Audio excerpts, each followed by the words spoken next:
anjing itu najis. Babi harusnya lebih najis lagi. Kenapa?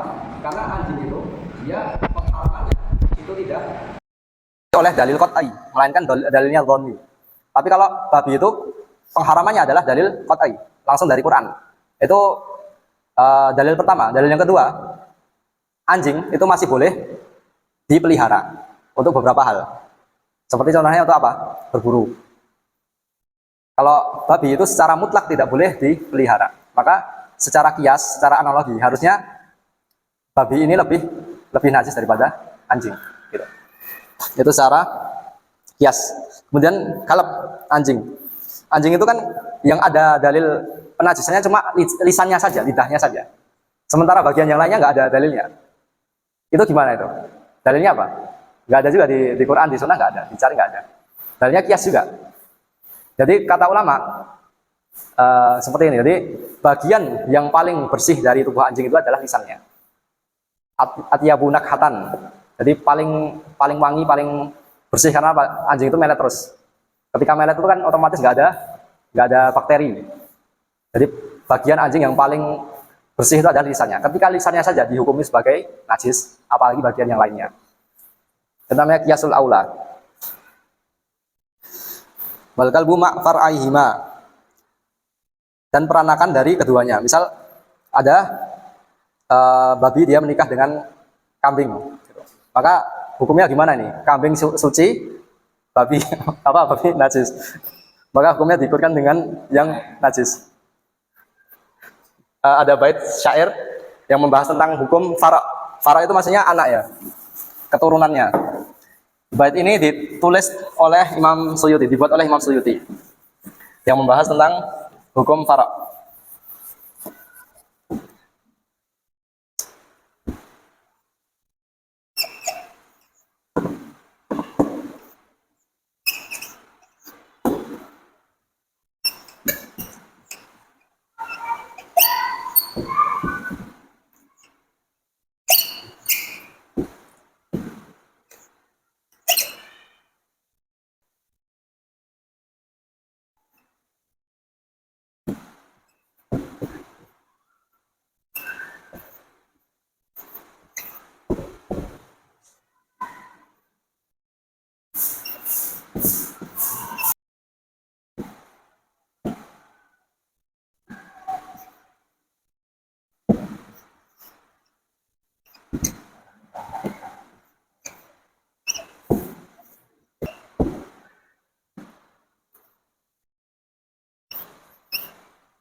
Wayutba'ul far'u fintisa bin abah. Jadi keturunan itu fara. Asal itu berarti apa? Bapak ibu. Fara berarti anaknya. Wayutba'ul far'u. Diikutkan anak fintisa bin. Dalam nasabnya itu abah, bapaknya. Jadi dalam nasab itu anak diikutkan kepada bapaknya. Wali ummin firiki wal khuriyah. Sementara diikutkan kepada ibunya dalam apa? Merdeka atau tidaknya. Jadi misal ada seorang laki-laki dia menikah dengan budak perempuan, maka anaknya kita hukumi sebagai budak karena apa? Ibunya budak. Gitu. Makanya di situ diharamkan untuk menikahi budak perempuan kecuali untuk kecuali apa? Darurat, kecuali keadaan darurat. Wa zakatul akhaf wa dinal a'la. Sementara dalam zakat itu diikutkan kepada sesuatu yang lebih ringan. Misalkan orang menikahkan antara sapi dengan kambing. Berarti anaknya itu apa? Sapi dengan kambing gitu kan. Sapi dengan kambing. Sapi itu diwajibkan zakat setelah berapa minimalnya? 5 atau berapa itu? 30 ya? 30 sama 40. Kalau 30 tapi kalau 40 musinah. 30. Kemudian kalau kambing itu diwajibkan setelah 40. Yang lebih ringan yang mana? Hah?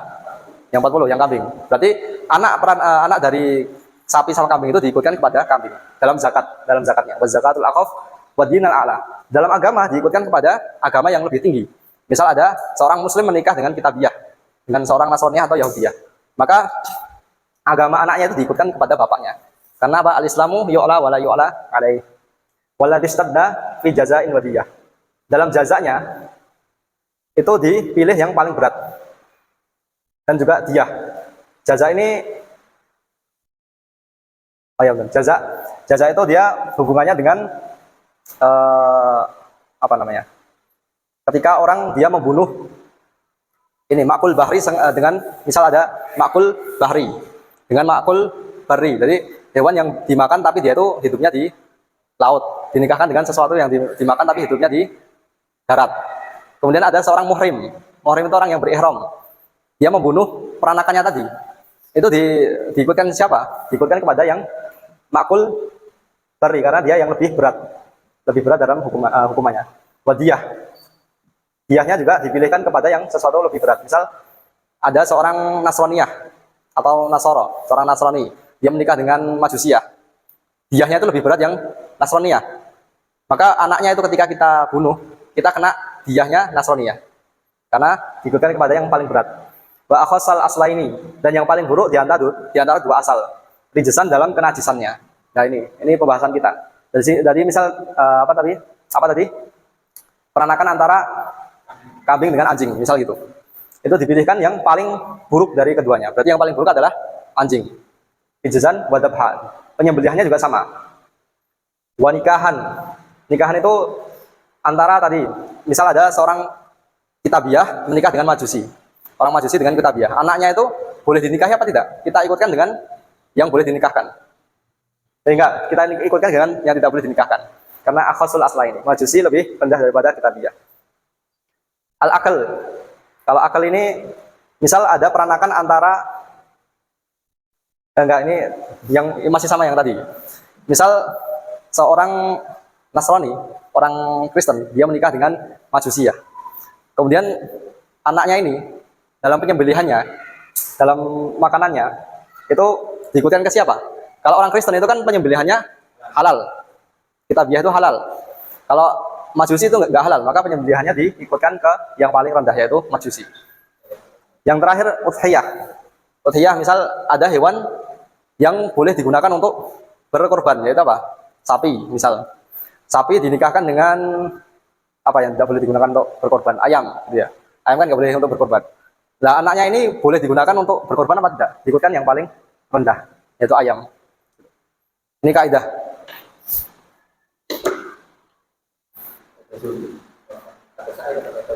Gimana? Syair ini. Ya.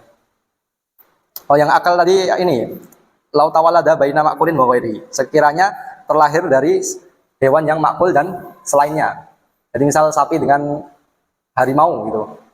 Yang maka anaknya itu diikutkan sapinya apa harimau? Diikutkan dengan harimaunya.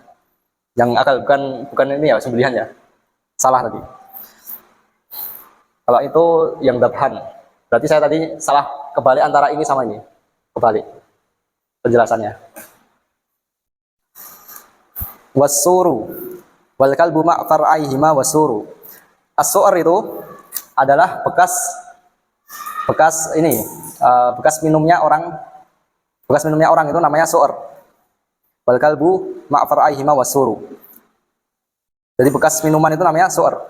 Di sini membahas tentang apa bekas minumannya anjing dan babi. Itu hukumnya apa? Hukumnya adalah najis, termasuk najisnya. Kemudian wa maitatun ma'al idhami wasy'ar. Sesuatu yang najis yang lainnya adalah apa? Maitah. Apa pengertian dari maitah itu atau bangkai? Mazalat hayatuha bi ghairi dakatin syar'iyyah. Jadi sesuatu yang kehidupannya itu hilang dengan cara penyembelihan yang tidak syar'i. Jadi misal sapi, itu kan penyembelihan syar'inya adalah dengan cara apa? Menyembelih di lehernya dengan memotong, ada syarat-syaratnya itu kan. Misal kita bunuh dengan cara apa? Ditusuk perutnya. Di situ kan apa? Kehidupannya itu direnggut dengan cara yang tidak syar'i. Maka di sini kita katakan dia maitah. Gitu. Itu pengertian dari maitah. Tapi misal ada pertanyaan, misal orang menyembelih harimau dengan penyembelihan yang syar'i. Disembelih dengan bismillah, lehernya dipotong terus marik sama hukumnya dipotong itu, hukumnya gimana itu? Apakah dia maitah apa enggak? Harimau. Kan tadi kan secara pengertian apa? Mazalat hayatuhu bi ghairi dakatin syar'iyyah. Berarti kalau misal harimau disembelih dengan penyembelihan yang syar'i gimana? Tetap bangkai. Karena menyembelih harimau itu bukan penyembelihan yang syar'i. Karena dalam kasusnya memang Nabi tidak pernah menyembelih harimau. Jadi dianggap penyembelihannya kan nggak sah, dia kan haram. Penyembelihannya nggak sah. Maksudnya seperti itu. Itu faedah dari syekh kami. Wa maitatun ma'al idhami. Bangkai bersamaan dengan tulangnya. Tulangnya itu najis juga. Wasya'ar dan bulunya. Wasufi dan ini apa? Bulu juga. Tapi bedanya sya'ar sama suf apa? Kalau suf itu dia khusus untuk kambing. Namanya suf. Bulu kambing itu namanya suf. Kalau sya'ar itu bulu selain kambing. Kemudian la ma'kulatun wala basyar. La ma'kulatun walal basyar. Di sini ma'kulatun itu baliknya ke apa? Maitah. Maitatun yang mana itu? Oh ya, maksudnya bangkai yang dia itu bangkai hewan yang dimakan. Maka di sini sufnya itu tidak najis. Enggak, afan. Di sini maksudnya maitatun ma'kulatun. Jadi bangkai yang boleh dimakan itu dia hukumnya tidak najis. Bangkai yang boleh dimakan itu apa? Ikan sama lalang. Nah, di sini bangkai yang boleh dimakan itu hukumnya tidak najis. Maksudnya seperti itu. Lama kulatun. Apa namanya pengecualian dari maitah, dari bangkai. Wala basyar. Kemudian dikecualikan juga apa? Basyar manusia, adami. Jadi manusia itu bangkainya tidak najis. Karena apa? Dalil. Walaqad karramna bani Adam. Dan sungguh kami telah memuliakan anak cucu Adam. Walaupun dia muslim, walaupun dia itu kafir. Walaupun dia itu muslim. Padahal ada dalil innamal musyrikuna najasun. Itu maksudnya gimana? Di sini yang dimaksud najis di sini bukan najis jasadnya, melainkan apa? Najis akidahnya. Akidahnya itu najis. Innamal musyrikuna najasun. Yang selanjutnya adalah waddamu wal qai'u wa kullu ma dhahar. Kemudian apa? Darah. Darah itu termasuk sesuatu yang najis. Wal qai'u dan muntah. Wa kullu ma dhahar dan segala sesuatu yang muncul minas sabila ini dari dua jalan, yaitu kubul sama dubur. Siwa aslil basyar, kecuali apa? Aslil basyar. Asal manusia itu apa? Mani. Mani bukan termasuk sesuatu yang najis. Kenapa? Karena diikutkan dengan manusianya. Ketika manusianya tohir, berarti maninya juga tohir. Gitu. Kemudian mani ini diikutkan kepada asalnya. Jadi misal maninya hewan yang tohir, maka di situ maninya juga tohir. Hewan yang tohir itu contohnya apa? Kucing, terus apa lagi? Macan, harimau macan sama ya, singa. Pokoknya segala sesuatu hewan yang tohir, maninya juga tohir. Hewan yang najis, maninya juga najis. Jadi mani anjing dengan babi itu najis. Kemudian wajuz'u hayyin. Contohnya apa? Kayadin mafsuli, kamaitihi.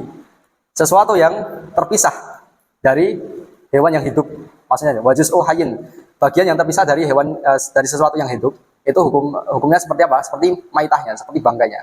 Dicontohkan apa? Kayadin mafsuli, seperti tangan yang terpotong. Jadi misal ada sapi itu kakinya dipotong satu dalam keadaan hidup, maka hukum potongan kakinya itu diikutkan sebagai bangkai sapi. Kalau misal manusia tangannya dipotong, maka tangan manusia ini hukumnya apa? Diikutkan dengan bangkai manusia. Bangkai manusia apa? Tohir. Berarti tangan terpotong tadi juga tohir gitu. La sya'rul ma'kuli wa sunfuhu wa rishuhu wa riqatuh wa arakun wal misku thumma fa'ratuh. Dikecualikan dari bagian terpotong dari hewan ini, dari sesuatu yang hidup ini adalah apa? Bulunya hewan yang dimakan. Kemudian wasufuhu. Kalau suf itu penyebutan bulu kambing, namanya bulu domba, itu namanya suf. Warishuhu. Kalau bulu unggas namanya baris bahasa Arabnya.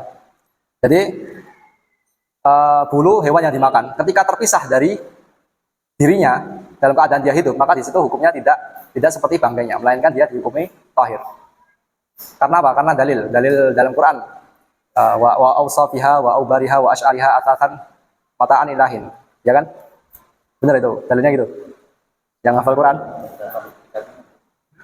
Tadi ayatnya benar ya? Kemudian yang bukan termasuk dari sesuatu yang najis dari hewan yang hidup adalah riqatuhu, liurnya, wa arakun, dan keringatnya. Misal keringat macan itu suci, atau liur macan itu suci. Wal misku tsumma fa'ratuh. Kemudian yang selanjutnya adalah misk. Misk itu kasturi. Kasturi itu terbuat dari apa? Terbuat dari darah rusa apa itu? Ada rusa khusus ya Pak, bukan segala rusa ya. Saya searching di Google itu rusa khusus. Jadi misak itu dibuat dari apa namanya? Jadi rusa itu punya kayak semacam penyakit gatal gitu, melentung. Ketika melentung itu digosok, dikukuri terus akhirnya apa? Terjatuh. Nah, maka yang terjatuh ini kan itu kan pada hakikatnya dia seperti bangkai kan, sesuatu yang terpisah dari sesuatu yang hidup. Harusnya dia bangkai, tapi di sini dikecualikan. Dia termasuk sesuatu yang tahir. Sementara fa'roh itu adalah ini ya wadahnya itu. Wadahnya itu apa namanya fa'roh.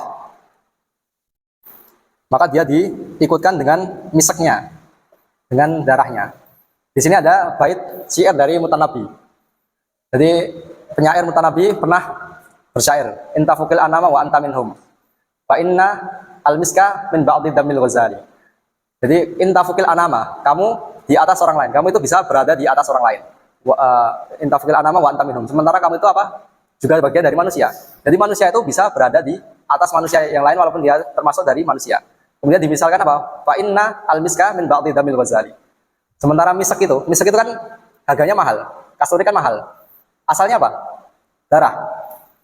Dia bisa berharga karena sesuatu. Sama juga manusia itu walaupun sesama manusia tapi nilainya itu berbeda-beda. Ada yang tinggi karena apa? Karena akhlak, karena ilmu. Jadi dimisalkan dengan apa? Misak. Misak itu harganya mahal walaupun dia dari darah. Cukup apa lagi Pak Iman? Saya juga mau ke ini, Kiadi, di Ahmad Dahlan.